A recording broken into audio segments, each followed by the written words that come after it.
బాగుంటుంది.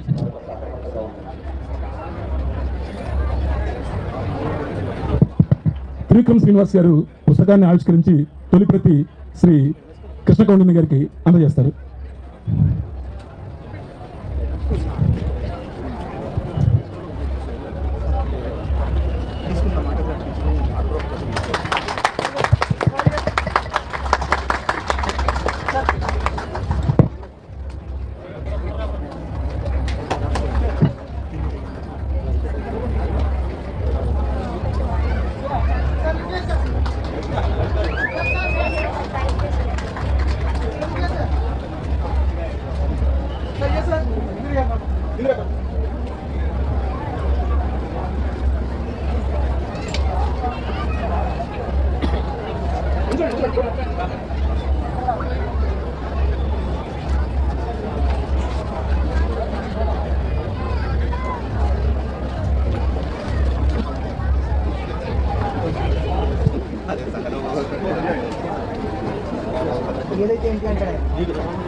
ఈ పుస్తకం గురించి మాట్లాడుకునే ముందు ఒకే ఒక నిమిషంలో నాకు ముఖ్యంగా కావాల్సిన కొంతమందికి నేను అత్యంత ఆత్మీయులకు ఇవ్వాల్సింది మాతృదేవో భవ పితృదేవో భవ అన్నారు కాబట్టి ముఖ్యంగా మా అమ్మ తర్వాత అమ్మలాగా నన్ను సాకినటువంటి మా అక్క, మా కల్పనక్క, ఆవిడ లేకపోతే వాళ్ళు నేను ఈ పుస్తకం జరిగేది కాదు. తనని మా అన్నయ్య రెంటాల రామచంద్రని కరెక్ట్గా సంవత్సరంన్నర క్రితం ఈ జూలై 1కి నీ పుట్టినరోజు నాటికి పుస్తకం రాకపోతే నీతో మాట్లాడను అంది. సంవత్సరంన్నర ఆలస్యంగా నేను నీ మాట చెల్లించుకున్నానక్క. ఇవాళ నేను వేసుకున్న ఈ చొక్కా కూడా జేబులు లేకపోవచ్చు, కానీ మా అక్క అక్కడి నుంచి పట్టుకొచ్చింది వాళ్ళే అమెరికా నుంచి. నాకు మా అన్నయ్య రెంటాల రామచంద్ర, మా అక్కయ్య కల్పన గారి వాళ్ళిద్దరికి పుస్తకాలు అందజేయవలసిందిగా కోరుతున్నాను. అక్క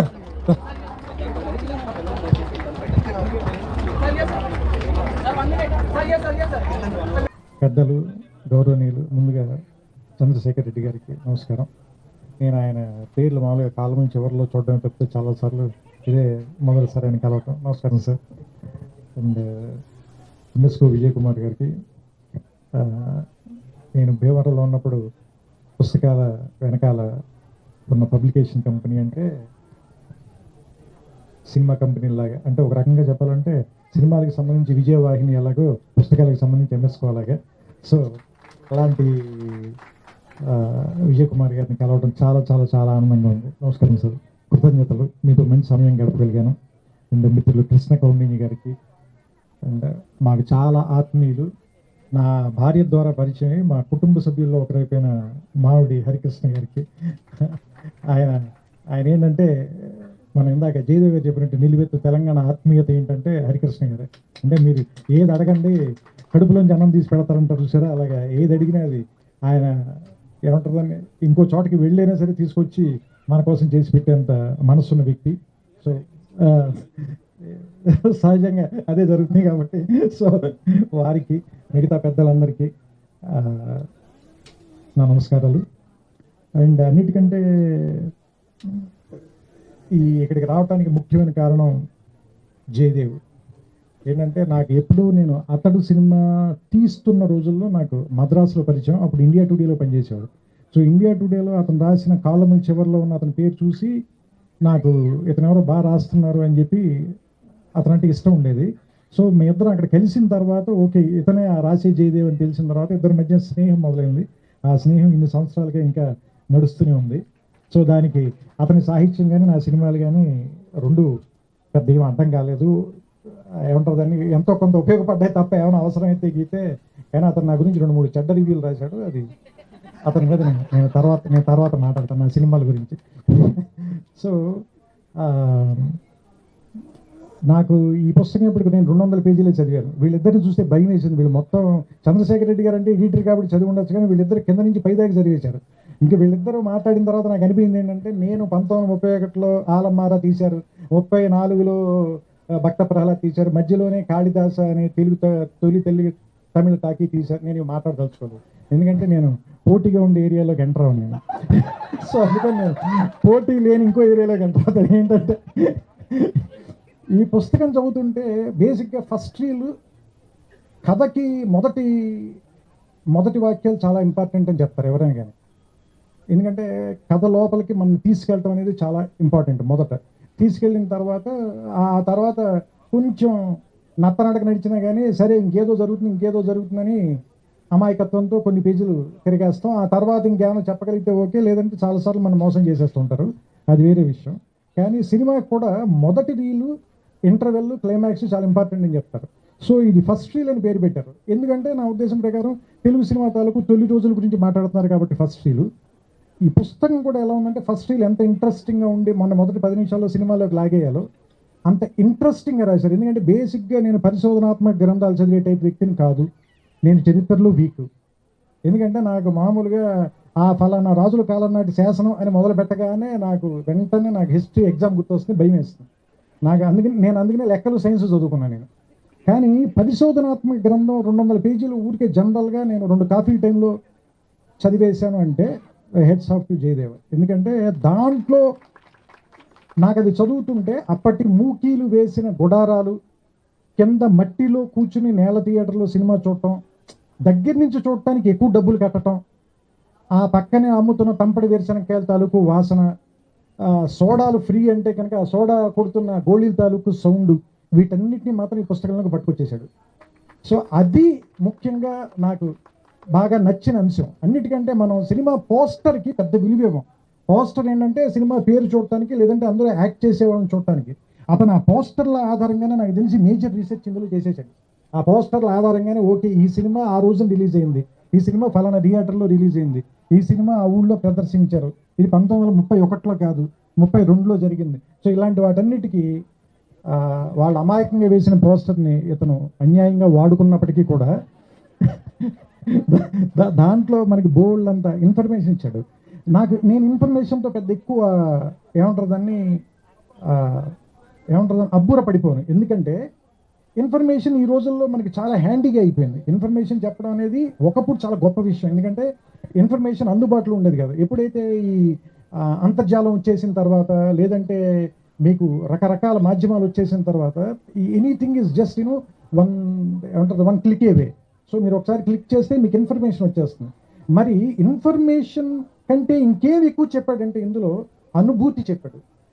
అంటే ఆ సినిమా తీసినప్పుడు వాళ్ళు పడిన కష్టాలు, ఒకే సెట్లో 2 సినిమాలు తీయటం, దానికి సెట్లు ఎలా మార్చుంటారు, అలాగే మూకీల టైం నుంచి టాకీల టైంలో కష్టపడిన నటీమణులు వాళ్ళు. నాకు singing in the rain cinema గుర్తొచ్చింది వెంటనే. అంటే మూకీల టైంలో ఒక పెద్ద హీరోయిన్ గొంతు బాగోకపోవడం మూలంగా టాకీల టైంలో బాగోకపోవటం. సో ఇలాంటి అంటే మనలో ఉన్నటువంటి ఆ నోస్టాలజిక్ ఏరియాలోకి వెళ్ళి దాన్ని ట్యాప్ చేయగలిగేలా ఒక పరిశోధనాత్మక గ్రంథం రాయటం అంటే చాలా కష్టం. ఎందుకంటే ఆరుద్ర రాసిన సమగ్రాంధ్ర సాహిత్యానికి ఎక్కువ విలువ రావడానికి కారణం ఏంటంటే ఒక కవి పండితుడైతే ఉండే అడ్వాంటేజ్ ఆయన వాడుకున్నాడు. అలాగే ఒక రచయిత ఒక పిహెచ్డి గ్రంథం రాస్తే ఎలాంటి అడ్వాంటేజ్ ఉంటుందో అది ఫస్ట్ రీల్లో ఉందని నాకు అనిపించింది. సో అంటే నాకు తెలిసి నా అనాలిసిస్ చెప్పమంటే నేనైతే ఈ పుస్తకం గురించి అది చెప్తాను. ఎందుకంటే జయదేవ స్వతహాగా ఒక కాలమిస్ట్ మాత్రం కాదు, అంతకు మించినవాడు. అంటే ఖచ్చితంగా ఒక రచయితకు ఉండాల్సిన అన్ని లక్షణాలు ఉన్నవాడు. కానీ అలాంటి వాడు ఎందుకు ఒక సమగ్రమైన సంపూర్ణమైన రచన ఇన్నేళ్ల పాటు చేయలేదు అనేటువంటిది నాకు క్వశ్చన్ ఉంది లోపల. ఎందుకంటే అతను ఏదైనా ఒక విషయాన్ని అతను ఆవిష్కరించే విధానం కానీ, లేదంటే అతను మాట్లాడే విధానం కానీ చాలా ఆథెంటిక్గా, ఇందాక హరికృష్ణ గారు చెప్పినట్టు చాలా ఆథెంటిక్గా చెప్పగలడు ఒక విషయాన్ని. అలాంటి వాడు, ఇంత ఆథెంటిక్గా చెప్పగలిగిన వాడు, ఇంత ధార ఉన్నవాడు ఎందుకు పుస్తకం రాయట్లేదు? ఎందుకు ఒక కథ అంటే ఇతను ఫస్ట్ రీల్ అని చెప్పి ఒక పరిశోధనాత్మక గ్రంథం రాయలా, తెలుగు టాకీ తాలూకు కథ చెప్పాడు మనకి. సో యాక్చువల్లీ ఇది ఒక నవల్ లాంటి పుస్తకం. సో మీరు చదవటం మొదలు పెడితే, మీరు పొద్దున పూట చదవటం మొదలు పెడితే దాదాపుగా ఒక 2-3 గంటల్లో మీతోటి ఒక 300 పేజీల పైన చదివించేస్తుంది. అందుకనే ఇది ఒక 500 పేజీల పుస్తకం అని మీకు ఎవరికి అనిపించదు. చాలా స్వాభావికంగా అతనిలో ఉన్నటువంటి రచయిత తాలూకు లక్షణాలు బేసిక్గా వాళ్ళ ఫాదర్ టైం నుంచి, రెంటాల గోపాలకృష్ణ గారి టైం నుంచి ఉన్నవన్నీ, అలాగే వాళ్ళ అక్కగారు రచయిత్రి. సో ఆవిడ రాసిన పుస్తకం కూడా చదివాను నేను. ఆవిడ కూడా ఒక పుస్తకం ఇచ్చారు. వీళ్ళందరూ రాశారు, కానీ ఇతను ఎందుకు రాయట్లేదు అనేటువంటి క్వశ్చన్ నేను అడగలేదు. ఎందుకంటే నేను ఎప్పుడు ఎవరిని ఎందుకు రాయట్లేదు అని అడగను. ఎందుకంటే నన్ను కూడా వాళ్ళు ఎదురు అడుగుతారు, నువ్వు మరి 2 ఏళ్ళకి 3 ఏళ్ళకి సినిమా రాస్తున్నావు అడుగుతారేమోనని నేను ఎవరిని ఏం అడగను. సో అందుకని ఒక రచయితకు ఉండే బద్ధకం ఇంకొక రచయితని గుర్తుపట్టగలడు కాబట్టి నాకు అతనుకున్న బద్ధకం నాకు తెలుసు. సో ఇతని బద్ధకం కంటే కూడా ఏంటంటే భయం. మనం చెప్పే విషయం ఖచ్చితంగా బాగా చెప్పి తీరాలి, అందులో తప్పులు ఉండకూడదు అనేటువంటి భయం ఎక్కువ. తరచి చూసుకునే చాదస్తం మేబీ అది పరిశోధన చేసే ప్రతి వాళ్ళకి ఉంటుంది అనుకుంటాను. రచయితకు కొంత అజ్ఞానం అవసరం జయదేవ్, అందుకని కొంత అజ్ఞానంతో ఎక్కువ పుస్తకాలను రాయాలని మనస్ఫూర్తిగా కోరుకుంటున్నాను. ఎందుకంటే అజ్ఞానంతో ఉన్న వాళ్ళే ధైర్యంగా ఏదైనా చెప్పగలరు. ఇప్పుడు చూడు నేను ఎంత ధైర్యంగా మాట్లాడుతున్నాను, పుస్తకం 200 పేజీలు చదివి 600 పేజీలు చదివిన మాట్లాడుతున్నాను చూసా, ఎక్కడ పుస్తకం లోతుల్లోకి వెళ్ళకుండా, అది తెలివితేటలు అట్లా ఉండాలి. సో అందుకని జయదేవ్ గురించి ఇంకా చెప్పాలంటే, నాకు సినిమాలంటే అంత పెచ్చున్నవాడిని నేను చూడాల. అంత పెచ్చున్న ఒక కాలమిస్ట్ని కానీ రివ్యూ చేసేవాడిని కూడా చూడాల. నేను ఇంకా ఎప్పుడైనా బద్దకించి పొద్దున్నే లేవలేక లేదంటే ఒంట్లో బాగోక సినిమాకి వెళ్ళడం మానేస్తానేమో, కానీ అతను నాకు ఎట్టి పరిస్థితుల్లోనూ ప్రతి శుక్రవారం 2 to 3 మధ్యలో ఫోన్ కాల్ వస్తుంది. అతను దీను ఏమంటారు దాన్ని, వేణుగోపాల్ది. ఎందుకంటే వీళ్ళిద్దరు ఆ థియేటర్లో ఉండి ఖచ్చితంగా సినిమా చూసే ఫోన్ చేస్తారు నాకు. అంటే వీళ్ళకు ఉన్నంత ఆ సినిమా మీద ఉన్న ప్రేమ, ఆ విపరీతమైన అనురాగం, అలాంటి వాళ్ళు సినిమా గురించి రాస్తే ఎంత ఆథెంటిక్గా ఉంటుందో ప్రూవ్ చేశాడు జయదేవ్.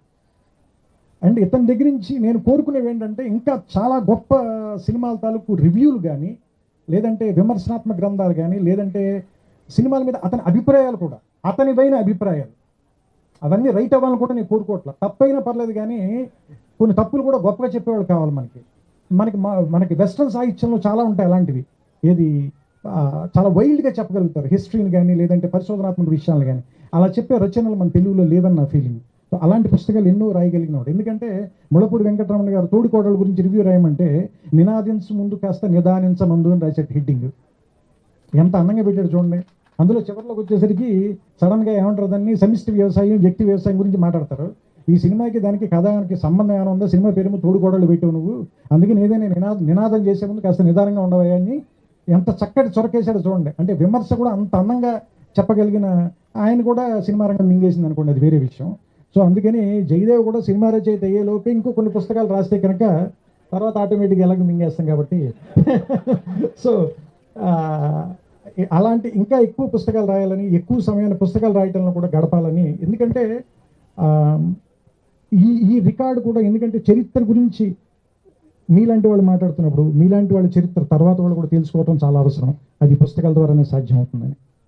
సో అందుకని ఈ పుస్తకాలు జరిగే చోట, ఈ పుస్తకాలు అందరూ కొనుక్కునే చోట మాట్లాడడం అంటే, ఇంతమంది జనం పుస్తకాలు కొనుక్కోవడానికి రావడం, పుస్తకాల గురించి మాట్లాడుకోవడం అంటేనే ఇది ఒక 9, 6, 10 గంటగా మనం మాట్లాడుకోవచ్చు. సో దీన్ని ఈ ట్రెడిషన్ని ఇంకా ముందుకు నడపడానికి వీలైన నేను జయదేవ్ని ఈ స్టేజ్ ద్వారా నేనేం కోరుతున్నానంటే, నా లైబ్రరీలో ఒక హారిజాంటల్ కాలం నిండిపోయే పుస్తకాలన్నీ మీరు రాయాలని. సో విజయ్ కుమార్ గారు ఎదుర్కొన్నారు మీకు హెచ్చరిక పంపిస్తూ, నాకు ఇష్టమైన మరో కవి అఫ్సర్ గారు కూడా ఇక్కడ ఉన్నారు. సో ఆయన ఇప్పుడు జస్ట్ ఈ పుస్తకం ఊరికి ఓపెన్ చేస్తే అందులో ఆత్మహత్య తప్పించుకున్నవాడని ఒకటి కనిపించింది నాకు. సడన్గా అది చూడగానే నాకు అనిపించింది, వెంటనే వాడేస్తున్నాను అనుకోకండి మీరు. వాళ్ళ అక్క చేత హత్య తెప్పించుకున్నవాడు జయదేవ. ఎందుకంటే ఆవిడ బెదిరించి మరీ పుస్తకం రాయించింది కాబట్టి, వాళ్ళ సోదరిమణులు ఇద్దరి చేత హత్య కాపాడకుండా తప్పించుకున్న జయదేవకి ఈ పుస్తకం ఆ విలువను కూడా ఇచ్చింది, ఆ గౌరవాన్ని కూడా ఇచ్చింది. సో ఈ పుస్తకాన్ని మిగతా 300 పేజీలు చదివిన తర్వాత కొన్ని బాగోలేని విషయాలు కూడా నేను చెప్పాలని కోరుకుంటూ, ఎందుకంటే అతను నా సినిమా గురించి చెప్తూ ఉంటాడు కాబట్టి మన కక్ష తీర్చుకునే అవకాశాలు తక్కువగా వస్తాయి. అందుకని ఎవరినైనా కూడా కథ చెప్పాలని మనం ప్రోత్సహించాలి. ఎందుకంటే వాళ్ళ కథ చెప్పినప్పుడు మనం జడ్జి అవ్వచ్చు, వాళ్ళు లాయర్ అవుతారు. ఎందుకంటే ఇప్పుడు సినిమా తీసేటప్పుడు నేను లాయర్ని, మీరు అందరూ జడ్జీలు కదా. అందుకని సో అతను కూడా ఎక్కువ పుస్తకాలు రాసి నాకంటే తక్కువ స్థాయిలో ఉండాలని, అతని పుస్తకాన్ని వాటిని సమీక్షించే ఉత్తమ స్థాయిలో నేను ఉండాలని, ఉన్నత స్థాయిలో నేను మనస్ఫూర్తిగా కోరుకుంటూ, సో నా సమవయస్కుడు అండ్ నా స్నేహితుడు కాబట్టి అతనికి నా అభినందనలు చెప్తూ, ఇంకా వృద్ధిలోకి రావాలి ఇలాంటి మాటలు బాగోవు. ఎందుకంటే నా గడ్డం తెల్లబడిపోయి అతని చుట్టూ తెల్లబడిపోయి ఇలాంటి మాట్లాడకూడదు కాబట్టి అతను జస్ట్ అభినందనలతో సరిపెడుతూ దీన్ని చాలా ఆనందకరమైన సాయంకాలం ఇక్కడ గడపగలిగినందుకు ఎంఎస్కు విజయ్ కుమార్ గారికి ముఖ్యంగా నా కృతజ్ఞతలు చెప్తూ, ఎందుకంటే ఈ ఫంక్షన్ రావడం వల్ల నాకు 2 ఉపయోగాలు ఉన్నాయి. ఒకటి, నా మిత్రుడైన జయదేవ్ తాలూకు పుస్తకం ఓపెన్ చేయడం ఒకటి, మా మామగారికి నేను ఫ్రెండ్ కాబట్టి ఈవేళ మా ఆవిడ రాత్రి డిన్నర్ కూడా బాగా పెడుతుంది నాకు. సో అందుకని అన్ని రకాలుగా కూడా ఈవేళ నాకు వర్కౌట్ అయినటువంటి సాయంత్రంగా దీన్ని భావిస్తూ